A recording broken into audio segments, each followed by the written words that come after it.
नमस्कार दोस्तों, BH07 news channel में एक बार फिर से आप सभी का बहुत बहुत स्वागत है। तो दोस्तों, जिस पल का इंतजार सभी दरभंगा वासी को था, वो पल आखिरकार आ ही गया। जी हाँ दोस्तों, जब दरभंगा एयरपोर्ट की शुरुआत हुई तब सिर्फ और सिर्फ स्पाइसजेट कंपनी ही सेवा दे पाती थी और दरभंगा के लिए फ्लाइट की जो सेवा थी वो दे रही थी। लेकिन इस बार एक और फ्लाइट दरभंगा एयरपोर्ट को सुविधा देने के लिए तैयार हो चुकी है।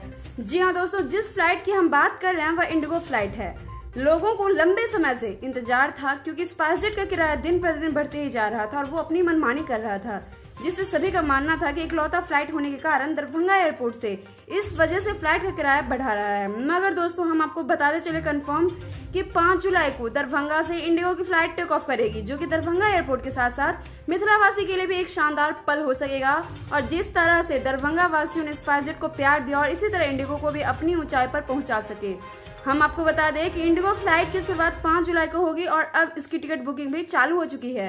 इतना ही नहीं, इस फ्लाइट की नंबर की अगर हम बात करें तो ये जो नंबर है वो है 6E6923। ये फ्लाइट उड़ने वाली है और हैदराबाद से दरभंगा के बीच में यदि इस फ्लाइट की टाइमिंग की बात करें तो 10:15 में हैदराबाद की फ्लाइट से उड़ेगी और 12:15 बजे दरभंगा एयरपोर्ट पहुंच जाएगी। इस फ्लाइट का जो किराया है वो है 4137।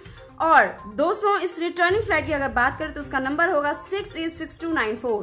दोस्तों, ये जो फ्लाइट है वो 12:45 में दरभंगा एयरपोर्ट से आएगी और 2:45 पर हैदराबाद पहुंच जाएगी। दोस्तों, आपको ये जानकारी कैसी लगी और इसी तरह की जानकारी के लिए आप हमारे चैनल को सब्सक्राइब जरूर करें और जितना हो सके शेयर जरूर करें। और आपको हमारी जानकारी कैसी लगी कमेंट करके जरूर बताएं। साथ ही लाइक सब्सक्राइब जरूर करें, प्रेस करें बेल आइकन ताकि हमारा अपडेट सबसे पहले पहुंचे आपके पास। तब तक के लिए घर पे स्वस्थ रहें। और साथ ही आप सबों से भी BH07 परिवार की तरफ से ये निवेदन है कि ये जो पल आ रहा है मिथिला वासियों के लिए खुशी के पल हैं, इंडिगो दस्तक देने वाला है दरभंगा एयरपोर्ट पर, उस पल का आप सभी एंजॉय करें, खुशी से आप लोग उस पल को जिएं। शुक्रिया दोस्तों।